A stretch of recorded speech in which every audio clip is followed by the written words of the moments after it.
o'clock. And I am going to call to order the Historic Commission regular meeting today, Tuesday, March 4th, 2025. Miriam, will you please do the roll call?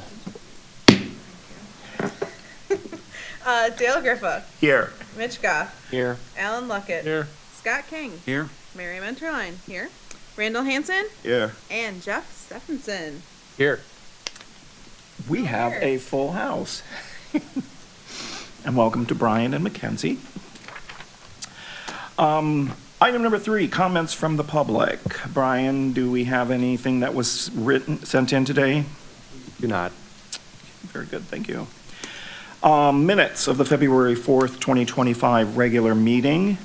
Is there a motion to accept the minutes?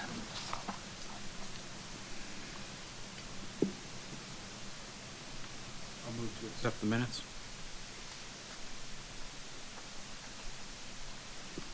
Is there a second?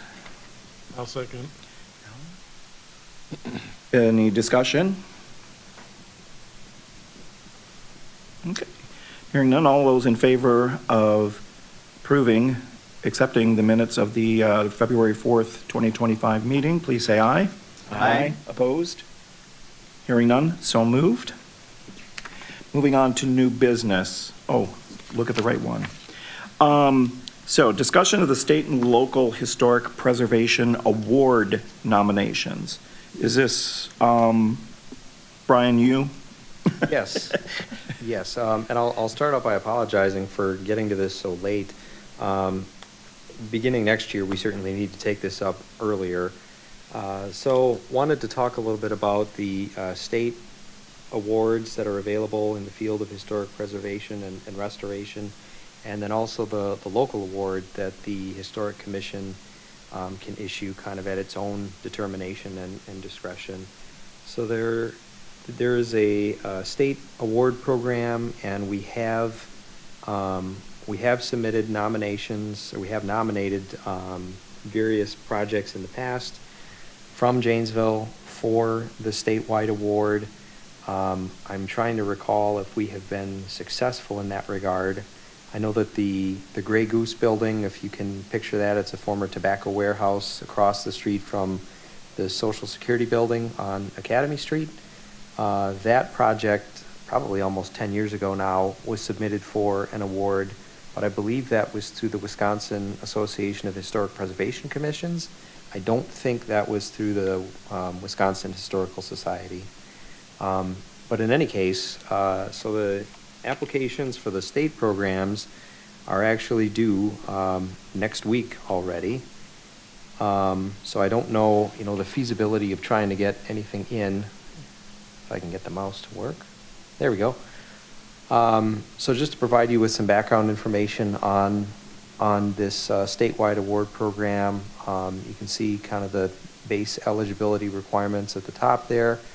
Has to be in Wisconsin, has to have been completed, within the last 2 years, and the property has to either be listed in the state register or listed in the certified municipal register of historic properties.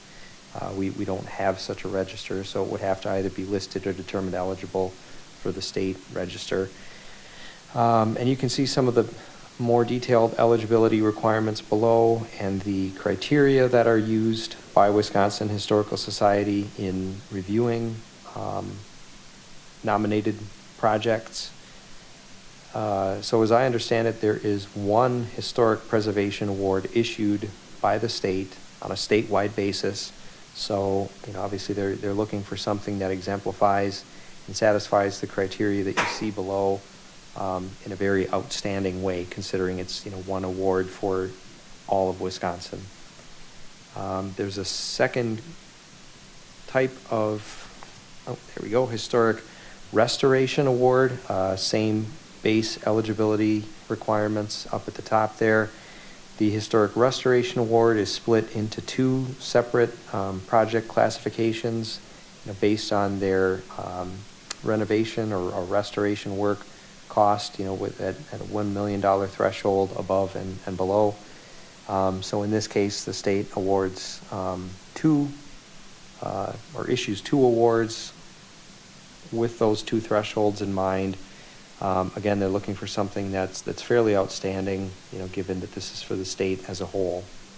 So there are, I should say, a number of other awards issued annually by the Wisconsin Historical Society, but those are on topics that aren't necessarily as relevant to our work as a commission. It's things like, I think they issue an award, related to, a book related to history or historic preservation in Wisconsin.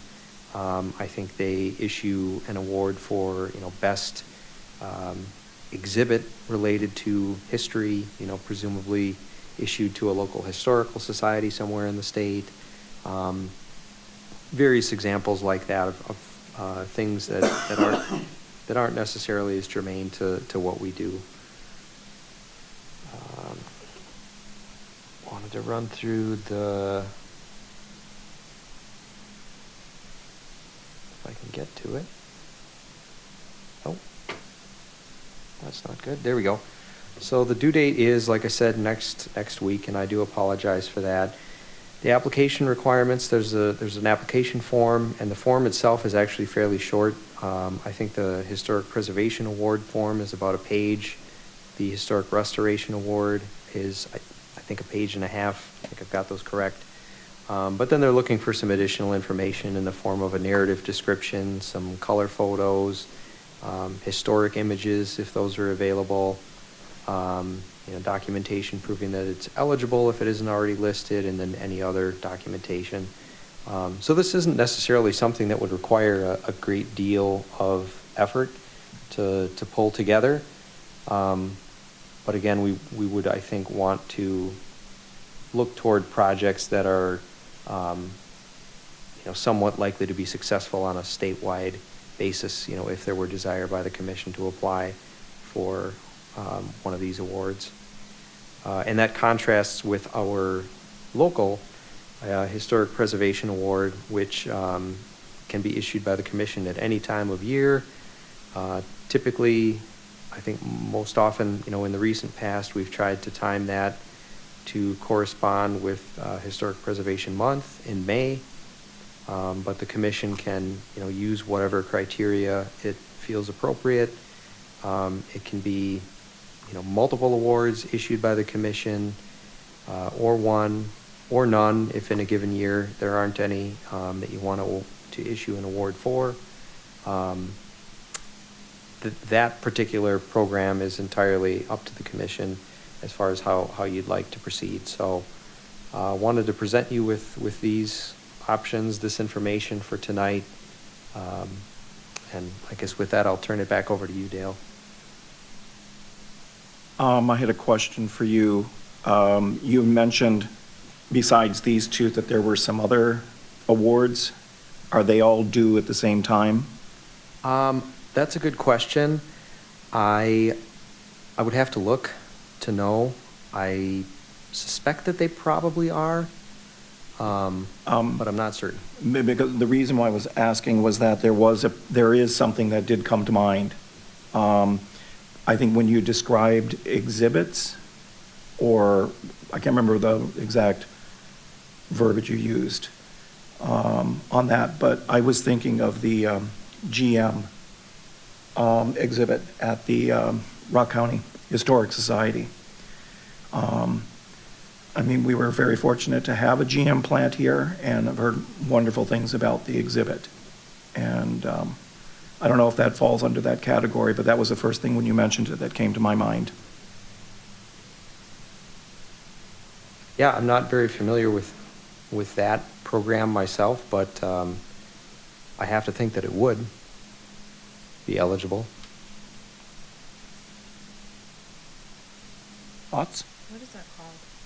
What is that thing that it's like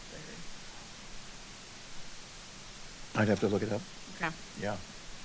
But I know that's about the history of GM here in Janesville. And they've extended it, so. But thoughts? Something that came to my mind for, either the preservation or possibly the restoration award would be the work done on the Children's Museum, the former bank building. That building has been there for a very long time. And the work that's been done over the last few years to return it, at the very least, the exterior facade to its historic look has been significant. I'm thinking probably these awards are looking at a completed project, so. We're not quite there yet. That's what I took away from it, is that the project is completed. And I couldn't think of any projects that we have entertained.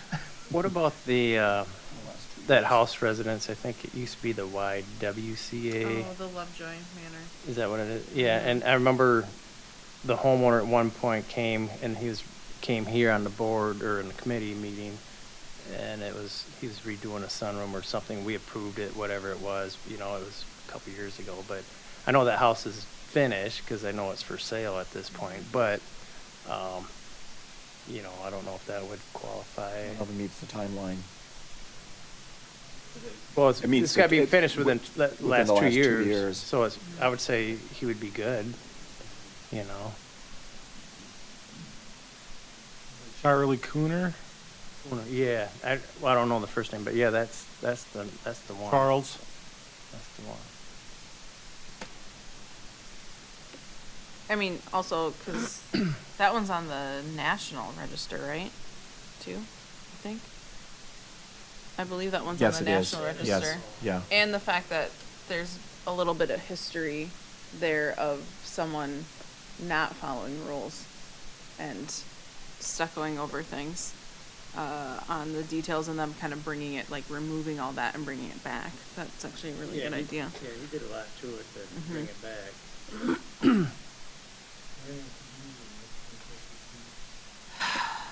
Yes. Thanks. You're welcome. Do you want me to repeat that? I'm hoping we got it. Just wanted to make sure we could hear you. Yeah, no problem. Yeah, Yeah, it is listed, the Lovejoy House is listed on the National Register, See what year? 1883. I mean, what year it was listed, or? Oh, no, Oh, no, just just, the- this oh, is I the got you. National, yeah. It was built, so it would have been in the 80s when all of this area was, the Courthouse Hill was designated. Would he still be eligible then, since they kind of brought it back to preserve it from what it was? That's a Brian question. Does anyone know when that project was completed? It does specify for both of these programs that it has to have been completed within the last 2 years. I am making an assumption that it was completed prior to them putting it on the market. Because I know that there was a lot of work inside that they were doing on the property. Well, I think it's been on the market for probably a year. No, it just came out a couple months ago. There was an article in the paper about it. Does anyone have a connection to them to ask them when they finished? I got his phone number right here. That works. I don't know if it's current, because he did the inspection of my house before I bought it. That's how I met him. And then I ran into him because he was redoing some windows. That's when he told me that some of these like 3 to 4 year old wood that grows so fast just rots a little too soon. Yep. Can't remember where I ran into him and he had a conversation. Oh, it might have been Ace Hardware. Would you be willing to reach out to him? I guess if people are on board, would that be something you'd be willing to do? I can give it a try. Well, I also can ask someone who lives in the neighborhood who has a lot of information. Is the concern over the exterior of the property? Is that what qualifies it, interior, exterior, or what? Well, I think it would be the restoration award.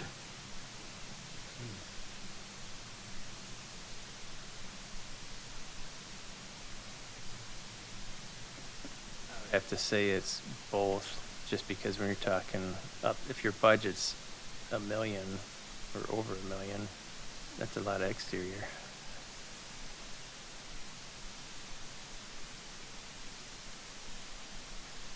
I don't know how much actually exterior was. Well, when he came here, that was exterior, because they had to get approval, because they were doing, he wanted to recreate some arches. I just remember, it was like on a sunroom or something. Yeah, it was an extension of a patio that was enclosed, and it was something that was an add-on. So it wasn't an Oh, okay. original piece. Okay. Okay.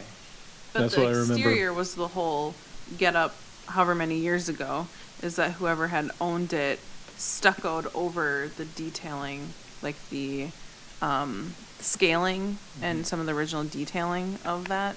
Well- And then they had like a cease and like, you can't just do that, and it basically sat there. So I think they removed all of that. Yeah, I didn't know if they bought it off the YWCA, because it was the YWCA at one point in time, I believe.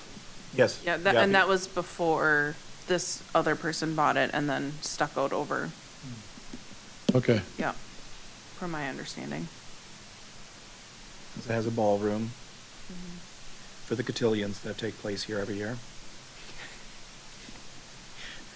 Well, you want me to see if his phone number works as a text message, and I ask him right now? Or call him?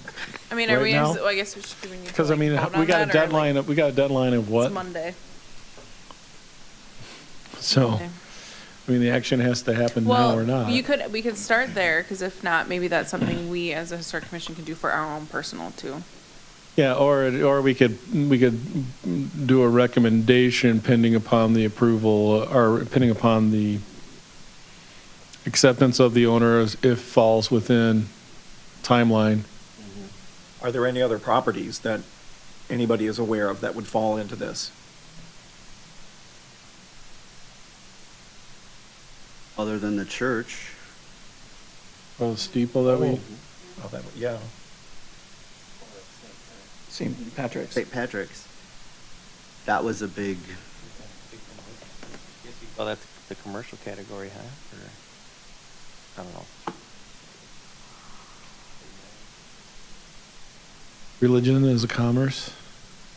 Just a question.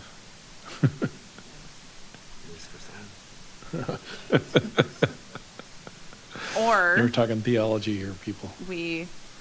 since the deadline, as Brian said, is kind of near, we kind of call it a day on that for this year and just look forward to our, because depending on when Local. that was finished, we could still make it for next year. We did Well, some it was- award for that St. Patrick's Church. What we was? got our own personal. Our- Oh, is that what it was? I know I made a frame for something. It was one of the more important things, yes, it's from us. These come with their own frame. Hey, good. That helps a lot. Yeah, well, for next year, St. Patrick's would definitely fall under that, I think fall on the timeline of 2 years. Mhm. Oh, Well- if you couldn't get them into this year's, you mean? What about our local one then? Well, we We haven't wish- decided yet okay. about this, if we're going to table this to next year and start earlier in the process, or do we want to pursue either of these for this year? Well, we can try. We can reach out, and if you can't get a hold of them, I got someone I can get a hold of that can get a hold of that as well. But that one's probably on the end of the 2-year mark, probably. Yeah, Yeah, I don't think you'd qualify for next year. Nope. You know, I No. think if anything, you'd make it in for this one, but. What about your house, Dahlia? Did you get your exterior done on that? Well, there's always Mary Schweigel's house too, for if we wanted for a local. Yes, Yeah, yes, I have that on my list. okay. Yes. Saying. Okay, so we're going to go ahead and people are going to make inquiries Yep. about the Lovejoy House in St. Patrick's, and then forward anything to Brian by tomorrow, if possible? How does that sound? Brian? Yeah, I'm not certain that we'll be in position to complete the application at a staff level. We would look to assistance from the commission in that regard. That is how we've handled it in the past, and I think what we would need to do, given the competing priorities that we have at the moment, unfortunately. Yeah, I think that we could table St. Patrick's until next year. Okay. But yeah, if we wanted to reach out for the Lovejoy House, we could, but I don't know if there's enough time. You say the application's what, like a page? Is that what you said, Brian? Yeah, I did look at both of them earlier today, and my recollection is that one was a page long and one was like a page and a half, but then there's, the supplemental things that you see below. Because it's going to be all of those supplemental things that are going to be the difficult part to get into. Well, the photographs are not going to be hard to come by because they're all online of the Lovejoy House, since it was put on market. And also, I would go back and find out where I read about that, because there was an article written, and they've got other documentation, such as magazine or newspaper clippings. Would the before pictures would be available? That might be a holdup, I think. What do you mean before Oh, pictures? for like just showing the restoration, how the before they did, he would probably have before. Well, that was listed before too, so there's listing photos when they first bought it. Right, but also the state may also have photos in their archives. And I as would, well. I'm sorry, but I would imagine if you're doing all that restoration work, you would probably take photos of Right. doing that, right? Yeah. Oh, I agree. Yeah. I just don't know Yeah. how readily, say, oh, we need this by Yeah. Monday. Yeah, there's one particular book in the library that I would look at to see if I could find one that would be just, probably the late 1800s. There's a great book that highlighted the significant building or significant homes and buildings in Janesville. My house was in that one, so I'm pretty sure Lovejoy's in it too.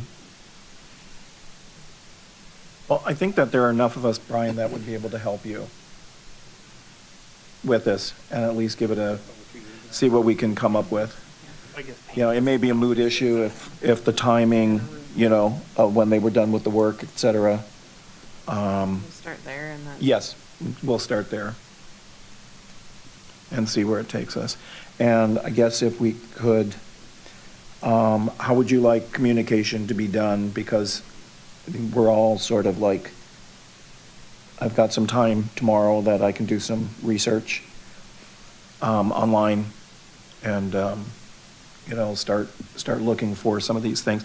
Can you forward this information to us tonight or this tomorrow morning? Certainly. So that we've got the actual, I guess the one question is sensitive in nature. That's, how much did it cost you to do the project? So are we looking at preservation or restoration? Probably with the restoration. Yeah, the restoration one. But is it somehow or other, I guess you have to find out whether it's under or over $1 million. Yeah, to see what category he'd be in, huh? Yeah. Yeah, I'm thinking under. yeah, I'm sure. I'm thinking under. So, considering what the asking price is, What is he asking? 1.9. 1.9. Okay.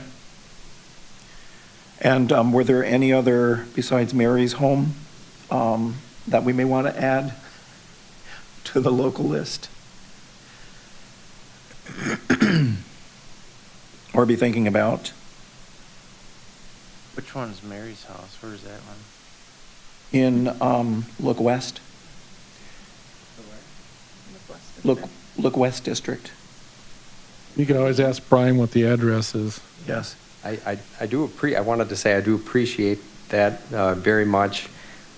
Personally, I would encourage the group to use the local award as an opportunity to kind of broaden our reach a little bit, and maybe look to, again, I do appreciate that very much, but I would highly encourage you to look at some of the other projects and some of the other work that's happening in the community for this year. And again, it's an opportunity to broaden your reach. You know, I'm already interested in historic preservation, already here and very much involved in the commission and its work. And as I view the local award program, it's, again, an opportunity to kind of broaden that a bit beyond just ourselves. So that's what I wanted to say.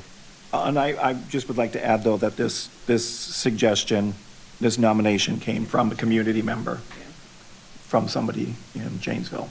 So it didn't come from anybody here. And I would like to honor that request.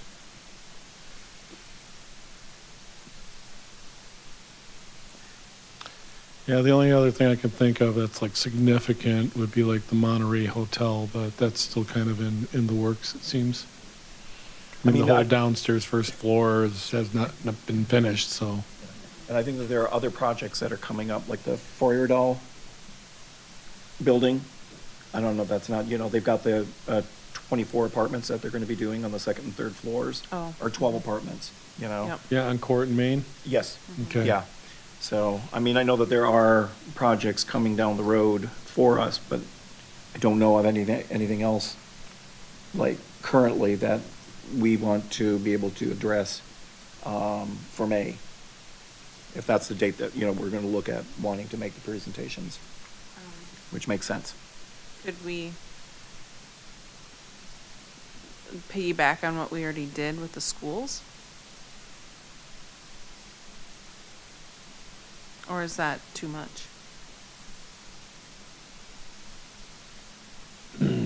I think that's more of a nomination for a landmark and not a project that was done.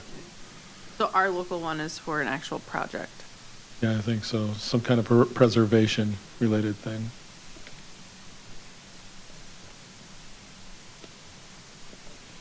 I'm just trying to think of the things that might have gone past us that were Exactly, and then significant or not. they haven't, in my opinion, they haven't been. Nothing is jumping to mind.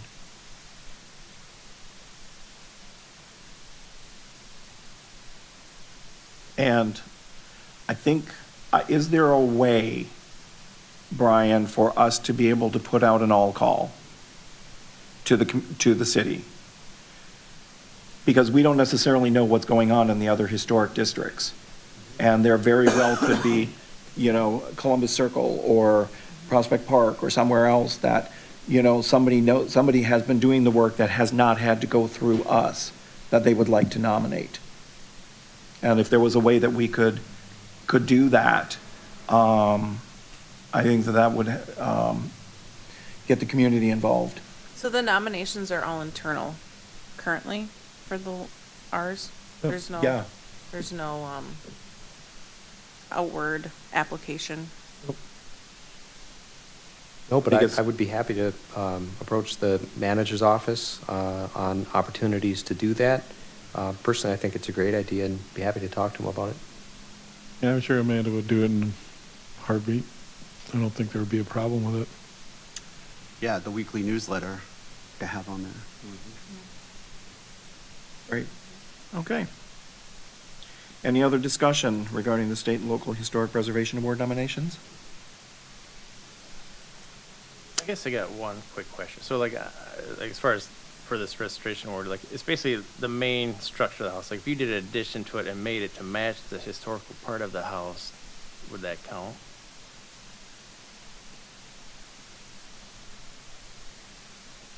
I think that would be dependent on, what applications they had every year. Well, I drove by it several times. If you're referring to the Lovejoy house, I drove by it several times while he was doing the work. So, I mean, he had to physically rip out a door and there was some kind of old staircase or something like that off the back where this ended up going in place. So he had to do some restoration to the physical exterior of the house in order for this to work, even though this was an addition. Well, I was just kind of implying, I did one, that's a different It's not court district, that's the Jefferson. Yeah, it's like right. The one right next to court is, I think, Garfield, Jefferson yeah. Historical District. So I did a project on Garfield, and you can see it. Yeah. I can barely hear So I you. did a project on Garfield, and that one is close to Court Street, but it's kind of like a huge addition, but it matches the exact features of the house. We matched the stone, we matched the 15-12 pitch, we did copper gutters, we did all the windows. I mean, and it's all period correct. And you could do a drive-by and you can look yourself, but I mean, that one is pretty impressive, actually, so.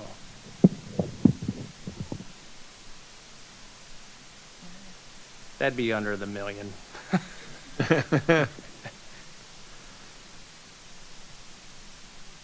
And we can have more than one, like for ours, we can have more than one, like you said that, so. The local. For local. Yes. Yeah. Yeah. Okay.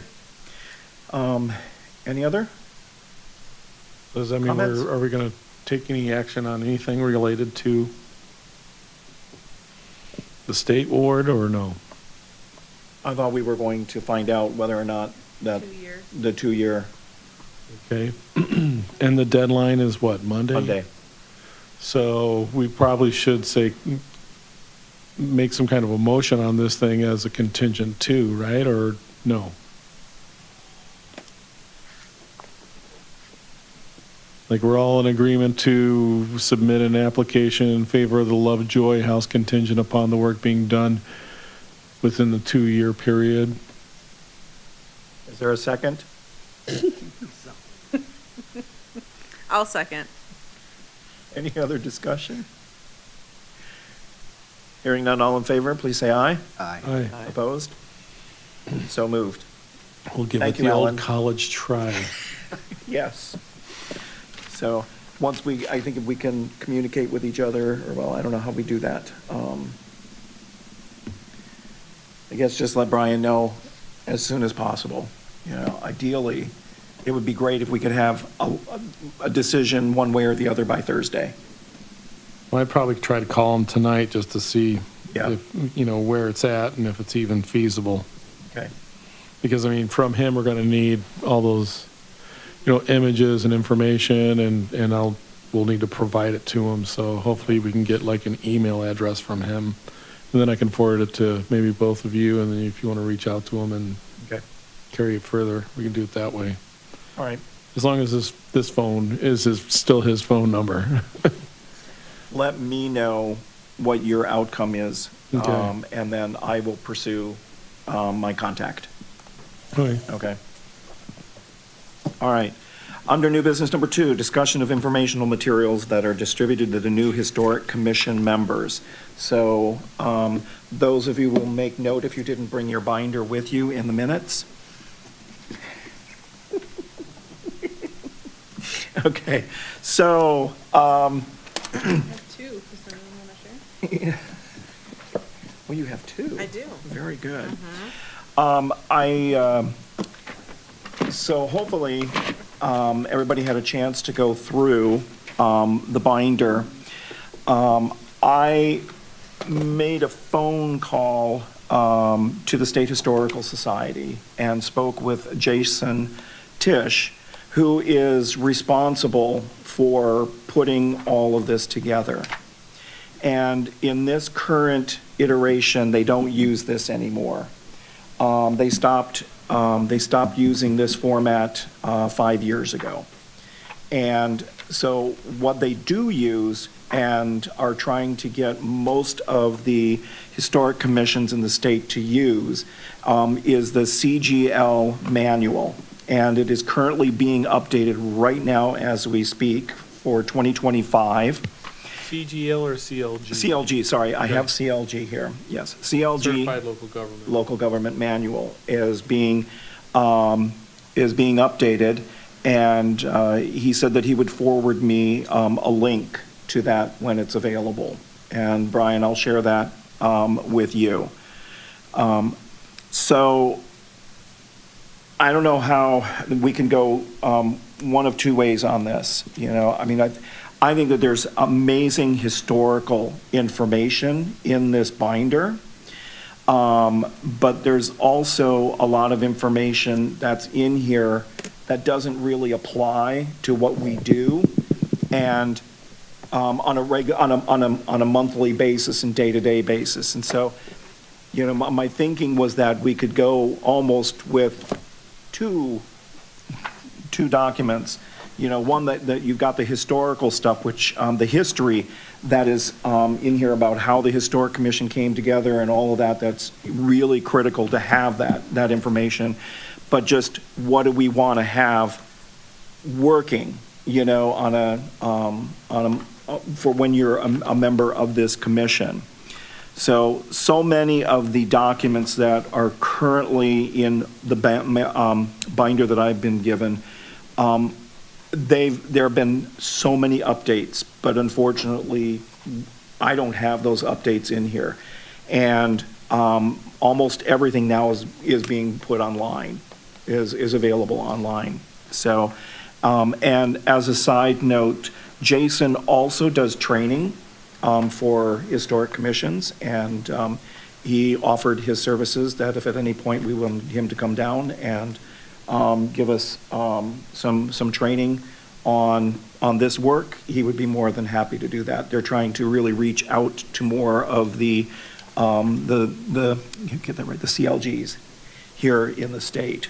So I will turn it over to you to share what your thoughts were on going through all this. I did tell him that we were in the process of updating all of our ordinances as we speak, so.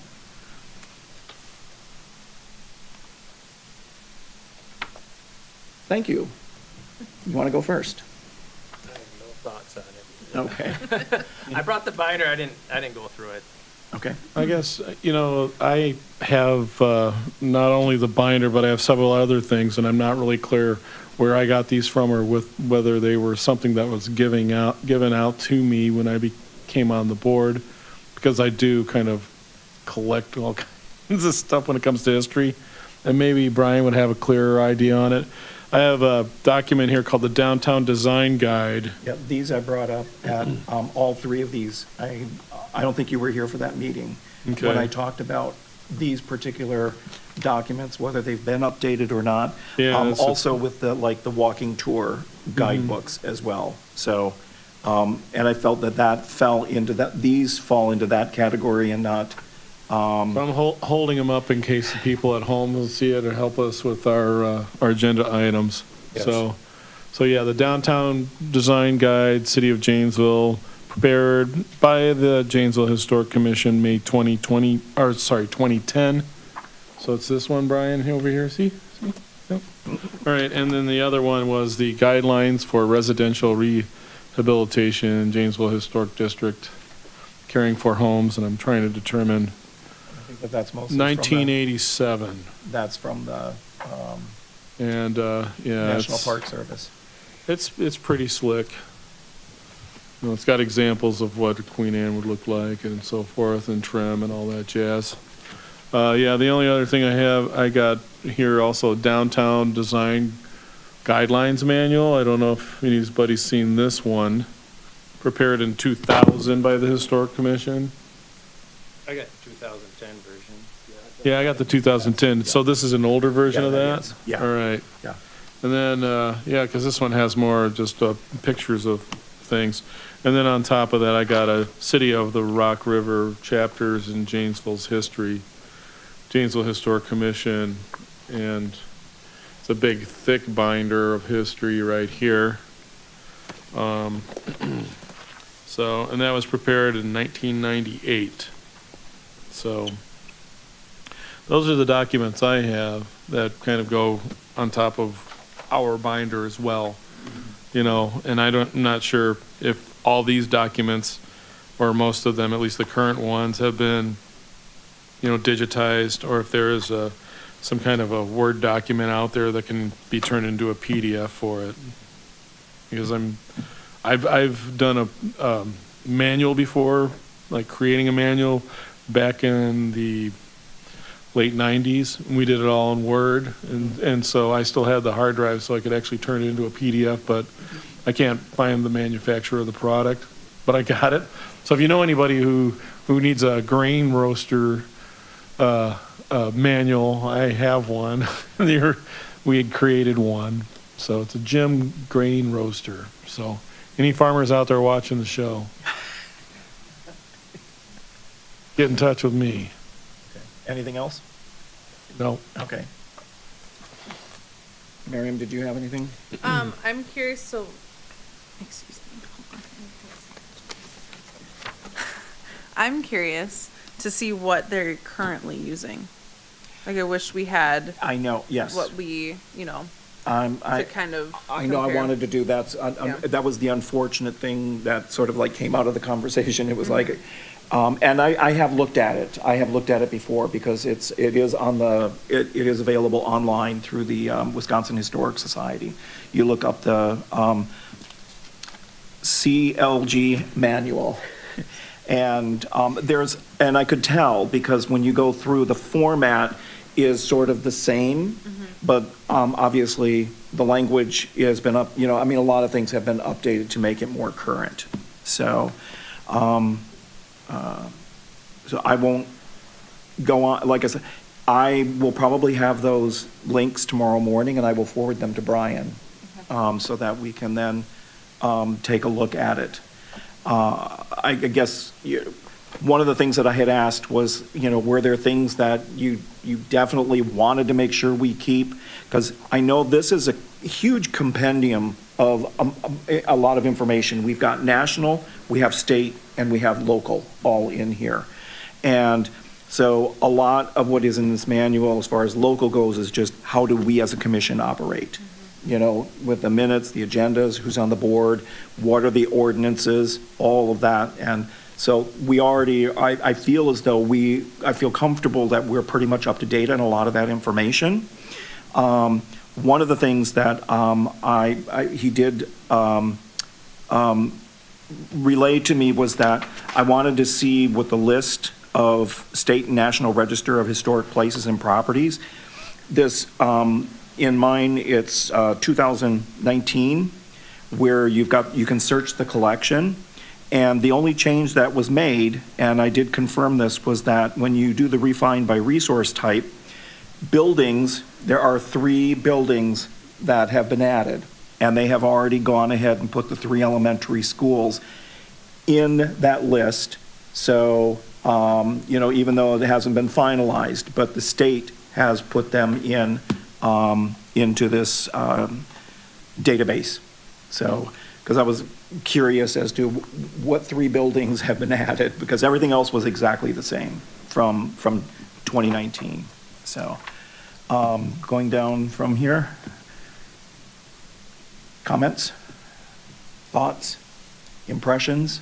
When you first get on the commission, it is a great foundation to see, not only what you're getting involved with, but to start your knowledge base. So that's always what I come out of it. Dated a little, but certainly a good foundation. Yeah.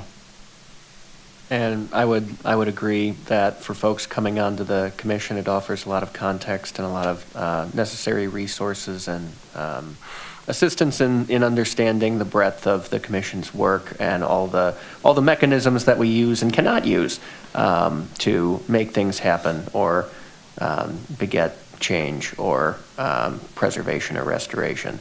But if we're using an opportunity here with an ordinance update and other things to apply an update here to this binder more broadly, I too, of course, would want to see what the state is currently using, that up-to-date version, because sight unseen, it stands to reason that whatever they're using, they must have a reason to use.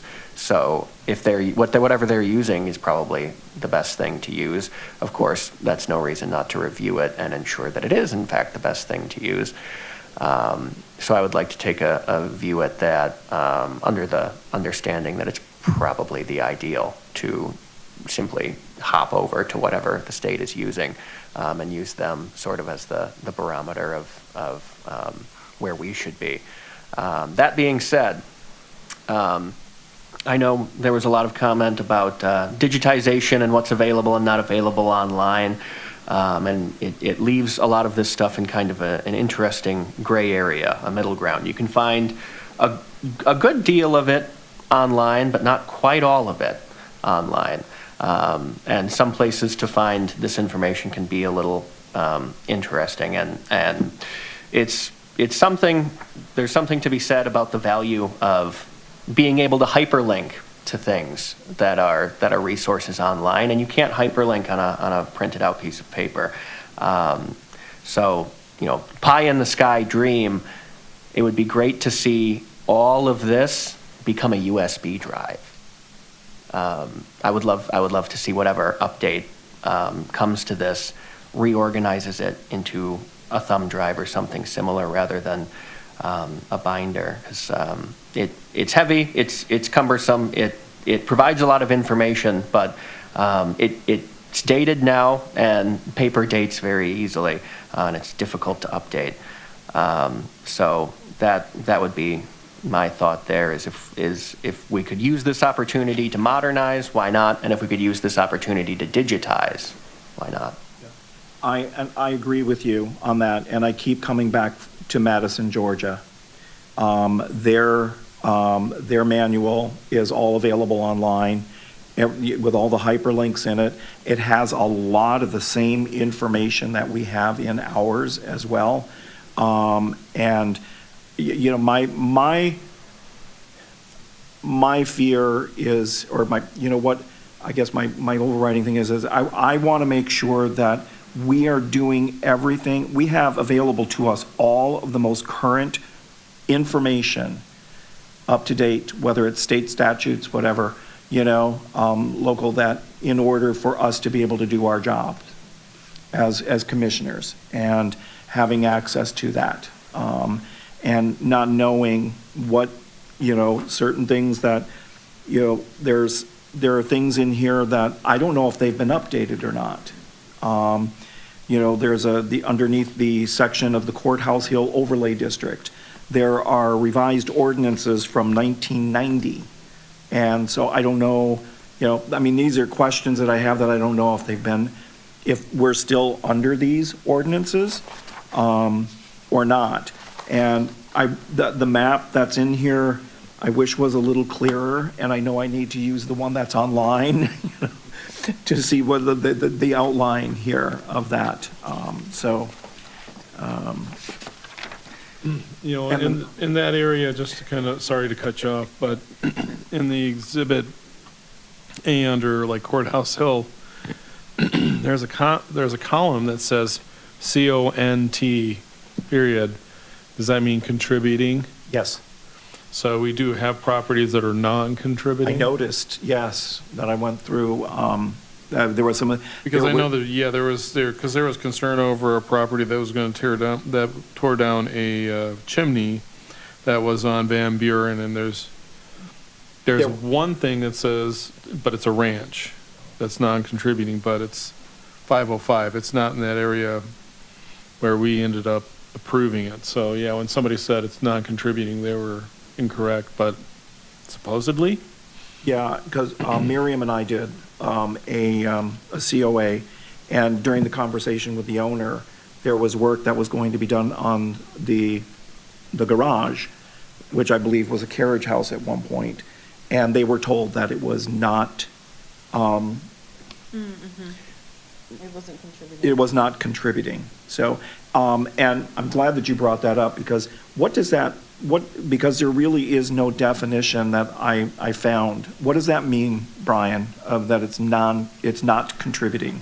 So when a historic district is nominated for addition to the National Register of Historic Places, the nomination materials specify, as you were just discussing, whether, you know, each of the surveyed structures within the district boundary are considered to be, you know, contributing to the historic character of the district or the neighborhood, or whether those structures are of an age, of a character, of a design, I suppose, that does not contribute to the historic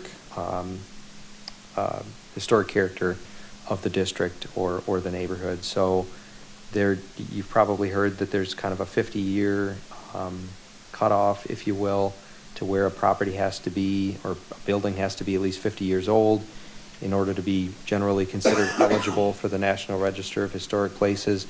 If you go through a lot of the nomination materials for our 13 historic districts, many of the properties, buildings, structures that you see designated as non-contributing within those materials are going to be those that would have been constructed less than 50 years from the time, less than 50 years prior to the nomination. So if a district was established in 1985, anything that had been constructed post 1935, unless there was good reason, would have most likely been designated as non-contributing. Yeah, that makes sense based upon this document as I'm running through it, because I know the next to the retirement home on Van Buren is a ranch that was built in 1950. So now would that be considered contributing? And that's what, because I was looking at Trinity, and Ortmeyer Hall is listed as non-contributing, but that was built in 65, so would that now be contributing? You know, and what is the process, or how does that work? Can you change from non-contributing to contributing structures based on the age? The short answer is yes. Historic districts nominations can be amended. That's not a process that I have gone through myself.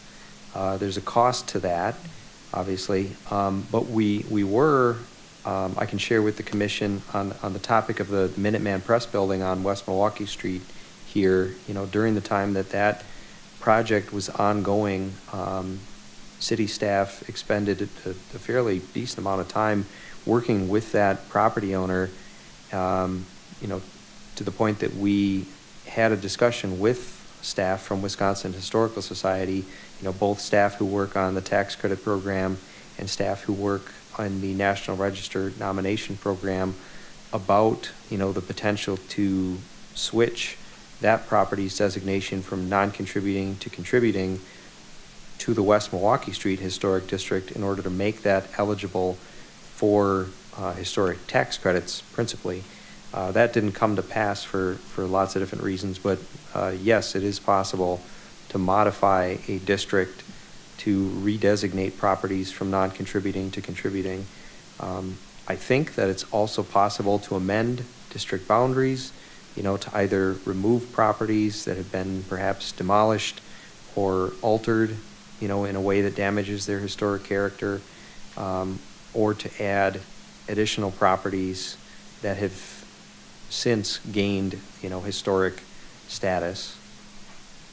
So certainly that's an opportunity. There's a cost to that. That's something that we could probably consider when we're thinking about CLG grant opportunities in the years to come. Yeah, I'm wondering if maybe what we would do or consider doing is take one of our historic districts, contact the people that are considered non-contributing, and basically invite them to a historic commission meeting and saying that we're considering their property to be considered contributing because it's within that 50-year time span. So might want to do it neighborhood by neighborhood, so that way it's not a brutal process all at once.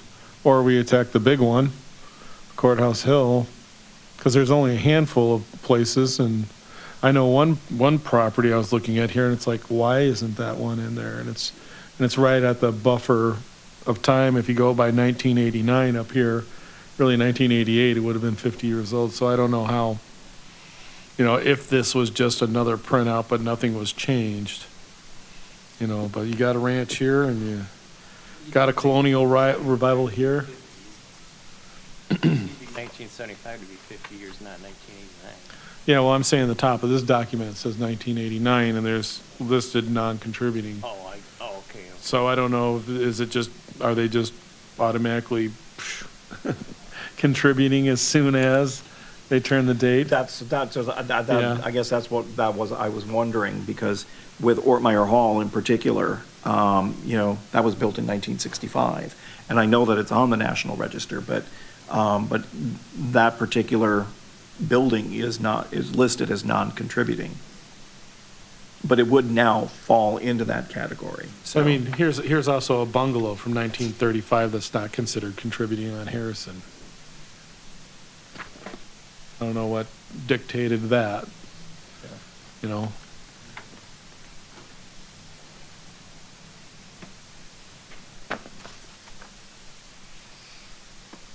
The big contributing, non-contributing question.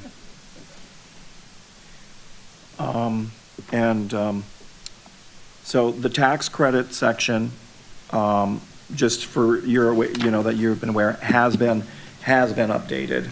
A lot of this, what is here, having myself gone through all of the documentation for the tax credit, I mean, there is stuff that has stayed the same, definitely, but they have updated it, because the version that we have here is, I forgot what year it was that I found. But it has been updated, and all of that is available. 2010. And so that one is done. And as far as the state statutes go, Jason happened to share with me that, it's great that we've got all of the state statutes, but as a commission, we really only need to be aware of about 7 of the state statutes for the work that we do on a regular basis. And I assured him that Brian and his team have been very good at keeping us up to date on the statutes that we need to be aware of, so.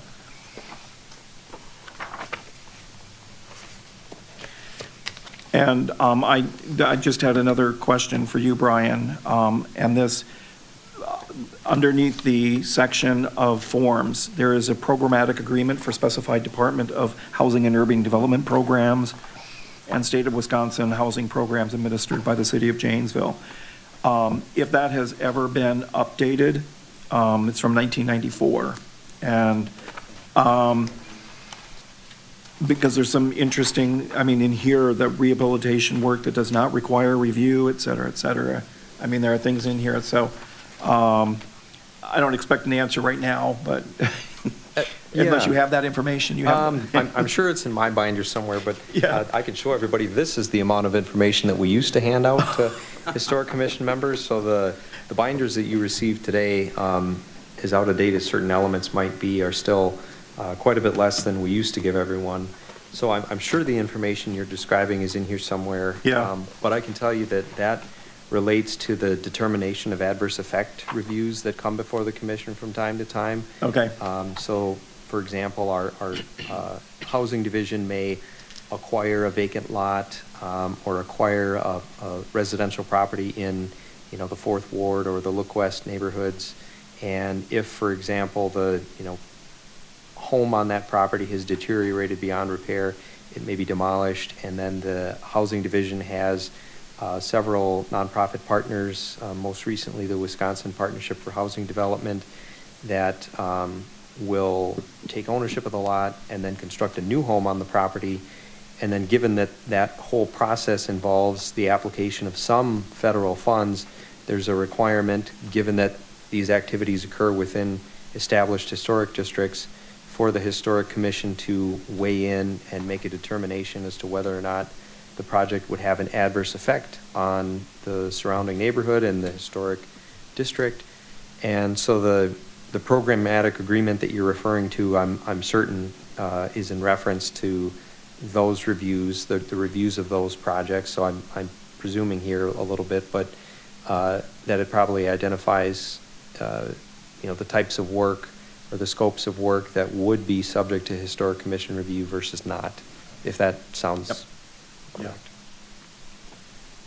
Well, I personally want to just thank you for having to keep up with all of this, because I'm sorry, but It's like, this could be the job of one person, maintaining this manual for us. So, did anybody else want to chime in on what we've got here? And I appreciate you spending the time going through this. And myself, I've been enjoying it myself, so. And as we know, it's always about me. It is. So, anyway,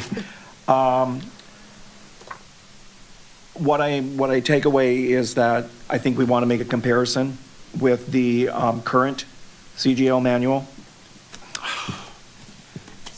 CLG, I have, the CGL is Just say another. certified local government. I know, but I keep thinking community goals for learning. So that's why it's ingrained in me, CLG. So once that is available to us, Brian will send it so that we can reevaluate for our next meeting to see how we would like to proceed on, and think outside the box, definitely. Okay. Any other comments? Okay. Old business, item number 6, continued discussion of the certificate of appropriateness application form. Do we have an update, Mackenzie? So I've been working on creating a draft updated certificate of appropriateness application. And so I looked at the few different examples we talked about at the last meeting. And it's still kind of being reviewed, but I did have some questions I wanted to follow up with. So I have 3 questions tonight, and the first one is, which items do you think should be included in the project types, like the list of project types? So these are the 10 that I currently had on this draft application. I'm not sure if there's one that you think is missing, or if there's one that you think we should remove or change the wording of. So I guess we could just kind of start there if anyone had any initial thoughts. And if you need time to kind of think about it too, you can always, shoot me an email or shoot Brian an email if you had.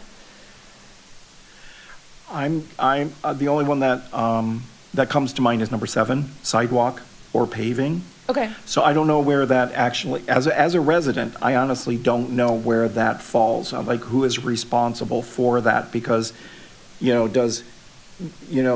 know I'm responsible for making sure that my terrace is cleared, which is on the other side of the sidewalk, I think her point might be that it's from the walking public sidewalk to the house is probably what you're referring to. I think so, and this was pulled from one of the applications that we were looking at. So we currently don't have that listed outright, so that could be one that we can think about if we want or not. Yeah, I mean, it's still a permanent structure, and having pavers versus poured concrete, I think, is kind of it's 2 different things, and Also, I it's can't permanent. just do bricks in front of my house for sidewalk.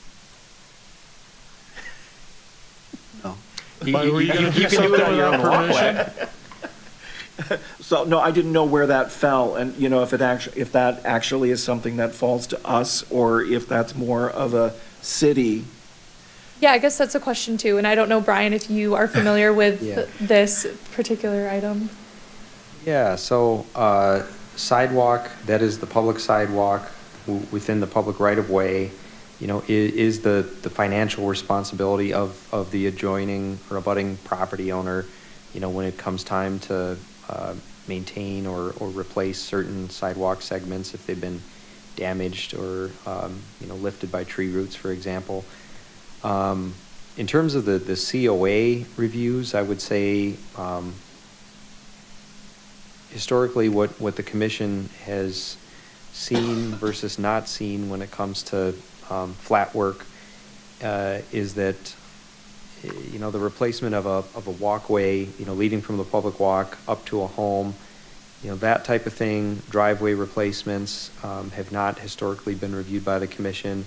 But if that project involved, the pouring of new concrete steps, leading up to a porch, leading up to a front door, that's something that would likely prompt the need for a building permit and hence require historic commission review before a permit could be issued. But our building division doesn't issue, permits for sidewalk replacement on private property, and so because of that, there's no need for historic commission review.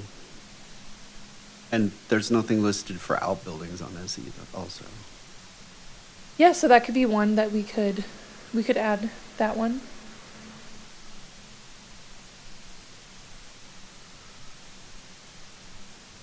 Unless that falls in new construction, but Well, it's like the shed that we had, Dale. I mean, that Yeah. was. They wanted to- Yes, yep, yeah. Yeah, and part of this is just because I haven't been attending these meetings for very long, so the only few that I've seen come through have been like signs for commercial businesses. Yes. So I'm sure you guys are more familiar with all the types of projects you see, so. So I can add in the outbuildings or accessory buildings, sheds, things like that. Do you guys feel like we should remove sidewalk and paving? I'm not sure. I just, it was Okay. for me, it was a clarification question because Okay. A, it hasn't come before us, but then I was also thinking, I don't know how that would fall under our purview, so. Okay, we can think about that one. Did anybody have any other comments about this? I don't know if like there that was. fences and porches are on there. Yeah. Okay, we can move on to the next question. So, this question is about what attachments should we require? So currently we have these 4 attachments listed, and only 2 of them are required, and then, 3 and 4 it says if available. I don't know if you still like these 4, if you have other ideas of things you think could be helpful when someone is submitting an application, or if you feel like the wording or, removing any of them. I like it Mhm. because it follows the state historic preservation tax credit information that you're required to submit. And I know Miriam had mentioned, if we can sort of parallel that application process, then we're helping potentially our constituents being able to, members of our community to be able to do 2 things at once. Okay. Any other thoughts? All right, then we can move on to the last question I had. I'm sorry, can we go back? Oh, yep. Because I think like the historic photos, if my memory serves me correctly, almost all of the COAs that have come in have always had from the state registry, that initial photo of the house. At least, that's what I've prepared as well. So I don't know if we want to say, because if it's a historic property, it should, and it's listed, it should have the historic photos. is that linked within the GIS, do you know? Our office has attached those. Oh, It's okay. very, That's not Okay, something that you sorry. submit, it's something, yeah, I was gonna say that. Because I did it myself, though. I found them. you went above and But beyond. if yes. if somebody does that, it should Yes. be noted that they can do that and provide yes. that. Because it's not always a given that photos that we might have True. available will be focusing on the particular thing they're working on. Exactly. And they might be Okay. able to find something Okay. that more focuses on what they're changing. Thank you. Or All right, updating. thank you. Yeah. Then you notice an awning missing, it's like, oh, who tore that off? So I guess keep if available Okay. there then. All right, and then this is the last one. So we had talked about wanting to include something on the application that gives some additional guidance. And so I pulled these 3 from, I believe it was the webpage. If you have any others you think we should add or change, I guess just wanted to throw those out there because I know we sort of talked about it a little bit the last meeting. So 3 is just the link to the video presentation? I'm Yep, assuming? yeah. And, okay. For the Wisconsin Historical Society website, can we potentially because there is so much information on that website Yeah. And I don't know what is our intent. Is it actually to lead them to check to see if their property is there, because you can do a search if they wanted to? Or do we also want to just have a link to the tax credit page? I would say just whatever you think would be most useful for people that are filling out these applications. I would think for the work for what we're doing, potentially, I think the tax credit is the thing that comes to mind first. You could do both. I would say the house search could be, because we're asking for also photos too, Yes. the historical Yeah. photos. So honestly, I feel like you could do both. Oh, yeah, Okay. yeah. If that's is that an option? Yeah. Yeah, there's space, so we can add that. And do you have a color scheme? Green and white, a little black here and there. Yeah, I don't know Squiggly tree. if we have like a branding for historical. But it is Have a the logo. green right now, and then kind of like a goldy tan. Oh, I of. was joking. So you guys can definitely give me Going to Green Bay suggestions on Packer that. colors. Sensing a theme today. Yes, and we should probably vote on a font.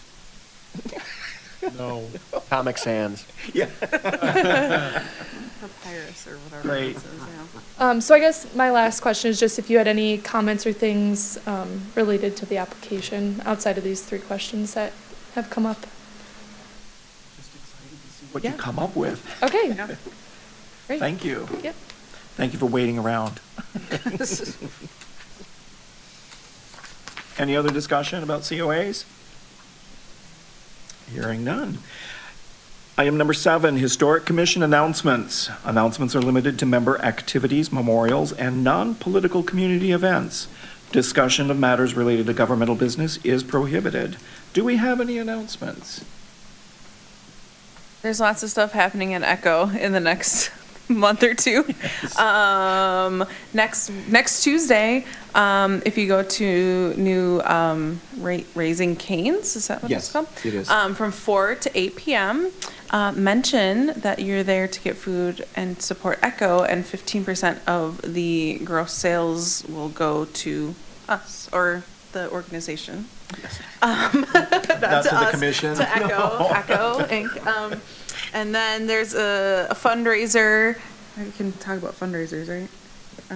Some other fundraisers I'll put in. There's one we're selling Kringle. It's a fundraiser. We just closed on and you get it right before the upcoming holiday.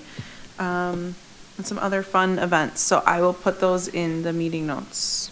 Thank you. Yep. There's a candidates forum that will be broadcast live on YouTube and also on the channel for those that are watching us tonight. It'll be broadcast live at 6 o'clock on Thursday. It's for the city council race. And in 2 weeks, there'll be one for school board as well. Most of these videos will be available, or all of them will be available on JATV's YouTube channel. The Rock County Civics Academy has done a couple as well, and they're also going to do one on Milton. So if people are interested in who to vote for, I'd suggest they watch it and get informed. Any other announcements? All right. Next regular meeting will be Tuesday, March 18th, 2025, 5 p.m. right here in the City Council chambers, 4th floor. Is there a motion to adjourn? No motion. Ooh. Boy. We have a first and yeah, okay, Mitch. Motion. All those in favor of adjourning, say aye. Aye. Opposed? 6:14, we are adjourned. Thank you.